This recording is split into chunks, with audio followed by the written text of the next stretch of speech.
लोग समीक्षा शर्मा को नहीं जानते हैं, लोग जानते हैं कि नरेंद्र शर्मा की बेटी समीक्षा शर्मा है। हाँ। एक एम्बुलेंस नहीं मिल रहा था कि बेतिया से पटना मरीज को लेके जाए। अब तक मैंने कम से कम 20-25 कैंप किए होंगे। अगला कैंप फिर होने वाला है 22 को बेतिया डी। तो ये जो प्रेशर है बच्चों के ऊपर, हमारे जो पेरेंट्स है वो प्रेशर डालते हैं। एक आपका इन्वायरमेंट प्रेशर हो गया, एक आपका सोसाइटी का प्रेशर। यंग बच्चों में सुसाइडल आजकल चल रहा है, या वो चाहे कोटा के बात करें आप, या हमारे ही एरिया में कभी ना कभी सुनने को मिल जाता है कि 18 साल के लड़के ने अपनी जान ले ली। पुलिस से बचने के लिए या केसों से बचने के लिए उसको जल्दी दफना कर खत्म कर दिया जाता है, उसके बारे में कोई बात नहीं करता है। अल्कोहल भी आज खुलेआम मिल रहा है, हिंसा कंप्लेंट्स जा ही रहे हैं, ठीक है, धड़ल्ले से जा रहा है। दावरी जहां तक मुझे याद है, अगेन उसका भी एक रूल आया था कि दावरी नहीं लेना है, दहेज नहीं लेना है, वो भी प्रथा भी चल ही रही है। तो फाइनेंशियली इंडिपेंडेंट होना औरतों के लिए बहुत जरूरी है। तो हम क्या उम्मीद करें कि हम चनपटिया के एक भावी विधायक के पास बैठे हुए हैं। बिल्कुल, उम्मीद छोड़नी नहीं चाहिए। नमस्कार, पहचान की इस सीरीज में पुनः आप सभी का स्वागत है। और आज हम मौजूद हैं एक बहुत ही अच्छे, क्या बोलें इनको, कई परिभाषाओं में ये सम्मिलित हो जाती हैं। बड़ी बहन भी हैं और बहुत ही अच्छी साइकोलॉजिस्ट भी हैं, समाज सेवी भी हैं, एक पॉलिटिशियन भी हैं, और इनका शुभ नाम है समीक्षा शर्मा जी। आपका बहुत बहुत स्वागत है पहचान के इस सीरीज में। और सबसे पहले तो बहुत बहुत धन्यवाद देता हूं आपको कि आपने बहुमूल्य समय में से थोड़ा सा समय हमारे चैनल के लिए निकाला। और सबसे पहला क्वेश्चन जो हम आपसे जानना चाहेंगे कि आपने अपने अध्ययन के क्रम में यूके का रुख किया, यूनाइटेड किंगडम का, और पुनः आप भारत आ चुके हैं।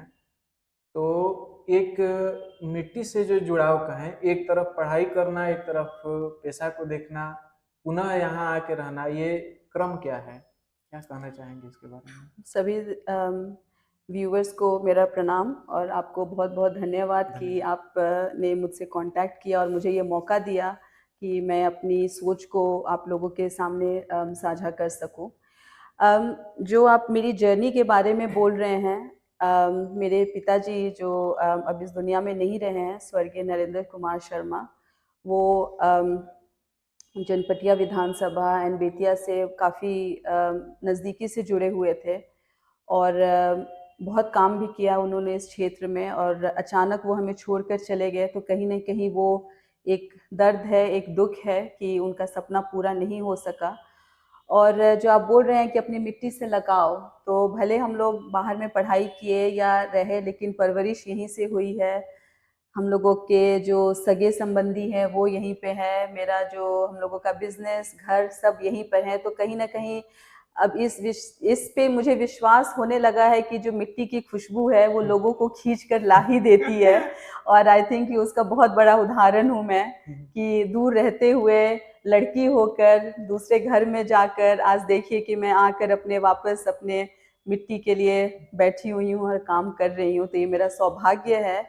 और आपने अभी एक बात कहा, लड़की होना, ये मतलब मैं ये सब जब सुनता हूँ तो काफी ऐसा लगता है कि ये एक सशक्तिकरण का जो प्रबल उदाहरण है। मैं अगर किसी को ऐसे भी आम बोलचाल में बोलता हूँ तो एक उदाहरण आपका भी देता हूँ कि एक नारी के अंदर कितने चीज हो सकते हैं। अगर हम पढ़ाई लिखाई की बात करें तो हम कई ऐसे विषय पढ़ते हैं, जैसे सुकरात को तो कई विषयों में पढ़ते हैं, दर्शन शास्त्र में, राजनीति में, इतिहास में। तो जब कोई एक नारी हो या पुरुष हो, जब कोई एक आदमी कई जगह पे काम करता है तो निश्चित ही वो रामधारी सिंह दिनकर की जो पंक्ति है कि कलम आज उनकी जय बोल, वो याद आ जाता है। अगला सवाल यह है कि जब पिताजी कोई बड़ा काम किए हों, एक राजनीति में एक बड़ा उनका एक योगदान रहा हो, और वहां से जब कोई उनके परिवार के बेटे बेटी जब ये शुरुआत करते हैं, तो क्या चुनौती सामने आती है और किन किन कामों में आसानी पड़ती है? देखिए, चुनौतियां तो हर जगह रहती हैं। आप चाहे वो जिस परिवार से आए, चुनौतियां रहेगी, ठीक है। तो मैं उसके बारे में ज़्यादा नहीं बोलना चाहूँगी कि बिकॉज हर किसी की एक पर्सनल जर्नी रहती है, पर्सनल चुनौती रहती है। आई थिंक कि जो आप बोल रहे हैं कि जो एक लाभ होता है, तो मेरे पिताजी के द्वारा जो काम किया हुआ है और जो रिलेशनशिप बना हुआ है काम जो से ज्यादा सामाजिक पहचान का एक सामाजिक पहचान और जो एक व्यक्तिगत जो उनका जो एक जुड़ाव। जुड़ाव है लोगों के साथ और मेरे गांव के साथ, आई थिंक उसका मुझे बहुत बड़ा फायदा मिल रहा है। लोग समीक्षा शर्मा को नहीं जानते हैं, लोग जानते हैं कि नरेंद्र शर्मा की बेटी समीक्षा शर्मा शर्मा, है। हाँ सही। तो ये मेरे लिए बहुत बड़ा एक ये मेरा सौभाग्य है, जैसे मैंने पहले बोला कि मुझे ये मौका मिला है कि आकर मैं यहाँ पे आप लोगों के बीच बैठकर काम कर सकूं। आप लोगों जैसे जो लोग हैं, जो एक आदमी के करने से कुछ नहीं होता, हम लोग सब मिलजुल कर करेंगे तभी कुछ हो पाएगा। और आई थिंक कि उसका मुझे बहुत बड़ा लाभ मिल रहा है फॉर श्योर। ये सोच आपके लिए नहीं, समाज के लिए भी बहुत ही लाभदायक है। और अक्सर मैं सोशल मीडिया के माध्यम से अन्य जगहों से सुनता रहता हूँ, देखता भी हूँ, मैं आपको फॉलो भी करता हूँ सोशल मीडिया पे। डॉक्टर्स के आप रेगुलर कैंप लगाते रहते हैं, तो इसको क्या कहेंगे? देखिए, कहीं न कहीं एक तो मेरा परिवार जो है वो बहुत जो चिकित्सक जो माहौल है उसी में हम लोग रहते हैं, सब कोई मेरे परिवार में उसी में काम करता है। बट जो मेरे पिताजी की मृत्यु हुई वो कोविड काल में हुई, और कहीं न कहीं वो मुझे लगता है, देखिए जाने वाले तो एक बहाना रहता है, किसी न किसी उससे चले जाते हैं। लेकिन मुझे लगता है कि शायद अगर एक अवेयरनेस रहता, एक सिस्टम, सही सिस्टम एक जगह में रहता, तो हो सकता है कि कुछ न कुछ जो नंबर ऑफ डेथ्स हुए वो कहीं ना कहीं कम होते। कोविड ऐसी बीमारी थी कि दुनिया तैयार नहीं थी उसके लिए, ठीक है, लेकिन एक सिस्टम अगर जगह पे रहता, आई मीन यूके यूएस हर जगह डेथ हुई, तो मैं किसी को ब्लेम नहीं करना चाहती हूँ, लेकिन बहुत कुछ उस दौरान हमें देखने को मिला। ये देखने को मिला कि एक एम्बुलेंस नहीं मिल रहा था कि बेतिया से पटना, ऑक्सीजन की भी काफी, ऑक्सीजन की कमी, एक एम्बुलेंस नहीं मिल रहा था कि बेतिया से पटना मरीज को लेके जाया जाए। अपनी गाड़ी थी तो उसमें हम लोगों ने ऑक्सीजन सिलेंडर रखा और मरीज को लेके गए हम। तो लगता है मुझे, जैसे मैं एग्जांपल देना चाहती हूँ, चनपटिया में मान लीजिए खोरा गांव है, अगर वहाँ किसी को हार्ट अटैक आता है, हार्ट अटैक आने पे भी अगर आप उसी वक्त इमरजेंसी सीपीआर वगैरह करते हैं तो कुछ परसेंटेज चांसेस है कि वो इंसान बच सकता है। लेकिन हम लोगों के पास खोरा से बेतिया आने के लिए अगर किसी के पास कोई सवारी नहीं है तो वो आदमी नहीं आ सकता है, और ये हालत हर पंचायत में है। प्राथमिक चिकित्सा ही मतलब उपलब्ध नहीं है, तो हम लोग मतलब ये अवेयरनेस नहीं है, फैसिलिटीज नहीं है, तो इस सब मामले में हम लोग बहुत पीछे हैं। और मुझे लगता है कि जो मैं कैंप कर रही हूँ, ऐसा नहीं है कि इससे बहुत बड़ा डिफरेंस होगा, लेकिन ये एक स्क्रीनिंग तरह का एक स्क्रीनिंग टूल हो जाता है जो मैं कैंप लगाती हूँ। जैसे वहाँ पे लोग आते हैं जिनको चीनी के सिम्टम्स हैं, लेकिन उनको पता नहीं है कि चीनी की बीमारी है, क्योंकि कभी उन्होंने उसको किसी से डिस्कस नहीं किया, कभी उसका टेस्ट नहीं किया। कुछ होता है तो बगल में जाते हैं, बगल वाले दवाई की दुकान से 10 रुपए का दवाई खरीद के रोज वो खरीद कर खा रहे हैं, लेकिन एक प्रॉपर इलाज उसका नहीं हो रहा है। तो इससे कम से कम ब्लड प्रेशर, चीनी की बीमारी और बहुत सारी चीजें जो उभर कर आ रही हैं, और कम से कम उसका उन आदमी को तो पता है ना कि भाई मुझे ये बीमारी है, चलो मुझे अब इसका इलाज कराना है।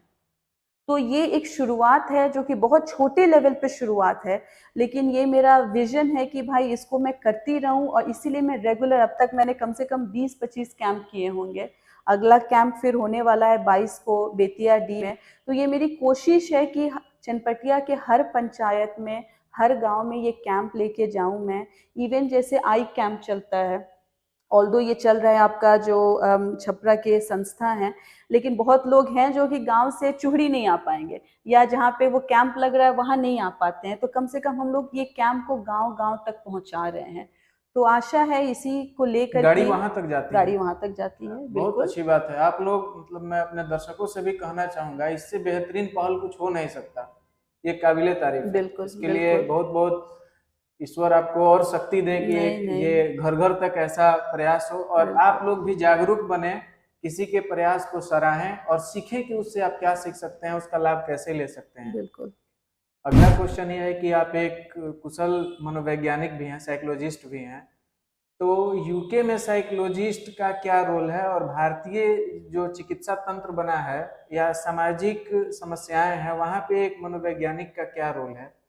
संक्षेप में अगर कुछ डिस्कस हो जाए। आई थिंक कि इस पे अगर मैंने कॉन्वर्सेशन शुरू किया तो बहुत लंबी बातचीत होगी, हाँ, क्योंकि छोटा सा ही सही। हाँ, अलग देश है, अलग इन्वायरमेंट है, अलग तरह के लोग हैं, उनकी परेशानियां अलग है। तो यूके में जो स्वास्थ्य सिस्टम है वो सरकारी है, वहाँ पे उसको नेशनल हेल्थ सर्विस बोला जाता है, और हम लोग टैक्स पे करते हैं, अच्छा खासा टैक्स देते हैं, उसके रिटर्न में सरकार हमें फ्री हेल्थ सर्विस प्रोवाइड करती है। तो मैं वहाँ पे जब थी तो सरकार के लिए ही काम करती थी, और बहुत डिफरेंस है हम लोगों के यहाँ। अगर कोई बोलेगा कि आज मेरा स्ट्रेस हूँ मैं, या मेरा मूड ऑफ है, तो हम लोग बोलेंगे मत घबरा, ठीक हो जाए। हाँ, तो गांव में आमतौर पे तो यही होता हाँ, है। या जो बच्चों में, जो यंग बच्चों में सुसाइडल आजकल चल रहा है, या वो चाहे कोटा के बात करें आप, या हमारे ही एरिया में कभी ना कभी सुनने को मिल जाता है कि 18 साल के लड़के ने अपनी जान ले ली, या उस तरह से। तो ये सब जो बाहर के देशों में इन सब चीज़ों को बहुत सीरियसली लिया जाता है। अगर एक बच्चे की भी डेथ हो गई तो पता करना पड़ेगा कि क्यों डेथ हुआ, क्या कारण है कि डेथ हुआ, वो पढ़ाई है या फैमिली का माहौल है या कोई भी चीज़ है, लेकिन उसका पता करना ज़रूरी रहता है, ताकि वो चीज़ फिर किसी और को नहीं हो, उसका प्रोग्रेस नहीं हो। लेकिन हम लोगों की तरफ अगर हो जाता है तो पुलिस से बचने के लिए या केसों से बचने के लिए उसको जल्दी दफना कर खत्म कर दिया जाता है, उसके बारे में कोई बात नहीं करता समस्याओं है, का अन्वेषण हम नहीं नहीं कर हैं। पाते। तो हमारी सोच में भी बहुत अलग अलग सोच है, उसमें बहुत डिफरेंस है। तो जैसे मैंने बोला कि अगर इस विषय में मैं बात करूंगी तो हम लोग जो मेंटल हेल्थ है उसमें हम लोग बहुत अभी हम लोग नवंबर दिसंबर महीना चल रहा है, अब यहाँ से एग्जाम शुरू होंगे, बीएसएबी के भी होंगे, सीबीएसई का भी लगभग शुरुआत यहीं से हो जाएगा। बच्चे जो हैं वो एग्जाम में लग जाएंगे, कुछ जो है वो कॉम्पिटिटिव एग्जाम्स की तैयारी करते हैं, उसमें जो बहुत दिन से लगे हुए हैं उनके लिए भी, और जो शुरू करके कुछ दिन कर चुके हैं उनके लिए भी, वो एक स्ट्रेस उनको हो जाता है। बहुत ज्यादा गांव में हम लोग देखते हैं जो ये डोमेस्टिक वायलेंस का केस होता है, घर में जब आपस में कई सदस्य मिलकर झगड़ा करते हैं, या बगल वाले से लगता है, चाहे कारण कुछ भी हो, तो उस समय किसी भी व्यक्ति को सबसे आसान तरीका क्या हो सकता है कि वो थोड़ा नॉर्मल रहे?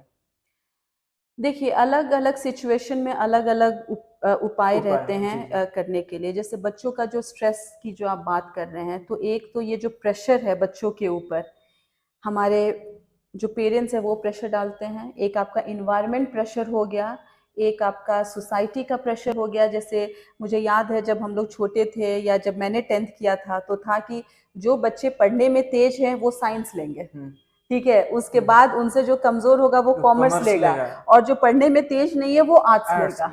तो ये एक सोसाइटी का ये एक बना हुआ माहौल था, जो कि बिल्कुल गलत माहौल है, मेंटल स्ट्रक्चर हो चुका है। हाँ, अब देखिए जो आईएएस आईपीएस बन रहे हैं वो जनरली आर्ट्स लेके पढ़ते हैं और अपना आईएएस आईपीएस या सिविल सर्विसेज निकालते हैं।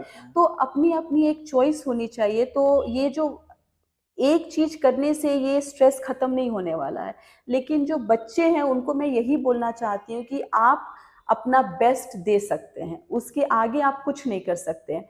तो जो आप स्ट्रेस लीजिएगा, ऐसा नहीं है कि स्ट्रेस लेने से आपका एग्जाम पेपर आपको इजियर लगेगा या आंसर्स आपको जल्दी याद आ जाएंगे, वो कुछ नहीं होगा। तो आई थिंक कि believe in your self and try to give your best, believe in your hard work. जब आपको ये अंदर से फील होना चाहिए कि मैंने अपना बेस्ट दिया यहाँ पर, अब इसके आगे जो होगा उसको एक्सेप्ट करना है और फिर उसके आगे की तैयारी करनी है। तो कुल मिला के बात यह है, विद्यार्थी भाई लोग और बहन लोग, आप लोग भी सुन ही लें कि सही समय पर सही काम करें। बिल्कुल। जो अनावश्यक काम है वो नहीं करें, और ज़्यादा तनाव नहीं लें, अगल बगल के लोगों को सुनना बंद कर दें, काम की बात सुने। और ये ऐसा हो जाएगा तो मैं ऐसा कर दूंगा, ये सब भावना बिल्कुल नहीं रखें, नॉर्मल रहें, ईश्वर का नाम लेते रहें, जो होगा अच्छा होगा, योगा वगैरह करते रहें। और जो घरेलू हिंसा के मामले में जो हम लोग तो नित्य दिन बढ़ते जा रहे हैं, थाना में केसेस बढ़ते हैं, तो उसमें घरेलू हिंसा का एक बहुत बड़ा रोल होता है। मनोवैज्ञानिक स्तर होता है क्या उन लोगों के पीछे कि ऐसे करने से हम जल्दी आगे बढ़ जाते, किसी को दबा देते या विजय प्राप्त कर लेते? देखिए, ये इसमें भी अगर आप जाइएगा तो एक तरह से हमारी सोसाइटी बहुत हद तक हमारी सोसाइटी है इसमें ब्लेम करने के जिम्मेवारी। मुझे याद है जब अल्कोहल हम लोग सरकार ने बैन किया था, तो डोमेस्टिक इशू को ही देखकर अल्कोहल बैन हुआ था कि हाँ भाई, जो घर के मर्द हैं वो पीना कम करेंगे तो औरतों के ऊपर मारपीट कम होगी। अल्कोहल भी आज खुलेआम मिल रहा है। हिंसा जो आप बोल रहे हैं, आपके हिसाब से अभी भी कंप्लेंट्स जा ही रहे एकदम जा हैं, रहा ठीक है। धड़ल्ले से जा रहा है। दावरी, जहां तक मुझे याद है, अगेन उसका भी एक रूल आया था कि दावरी नहीं लेना है, दहेज नहीं लेना उसमें है, भी कोई वो भी परिवर्तन प्रथा नहीं। भी चल ही रही है। तो मान लीजिए सरकार बोलने के लिए जो भी चीज बोल देती है, अब वो हम लोगों के भी ऊपर है कि हम लोग उसको कैसे कर रहे हैं, क्या कर रहे हैं। तो कोई एक चीज करने से ये माहौल बदलने वाला नहीं है, हर किसी को अपनी अपनी जिम्मेवारी लेनी पड़ेगी। जहाँ तक जो आप बोल रहे हैं कि जो सोचने की क्या प्रक्रिया रहती है ये डोमेस्टिक वायलेंस में, तो आई थिंक कि जहाँ तक मुझे लगता है, जो हम लोगों ने सीखा है या देखा है माहौल में, यही होता है ना कि भाई तुमने मुझे जवाब कैसे दे दिया, तुम मेरे अंडर में हो। एक ईगो बहुत बड़ी चीज हो जाती है। मुझे लगता है अब जो माहौल थोड़ा बदल रहा है, आई थिंक कि समूह वगैरह के आने से, जब मैं गांव में जाती हूँ तो बहुत महिलाएं आगे आके हाँ, बोलती हैं, आपस में हम लोग समूह चला रहे हैं, उसमें लेके किसी ने जानवर रखा है, कोई छोटे छोटे बिजनेस कर रहे हैं।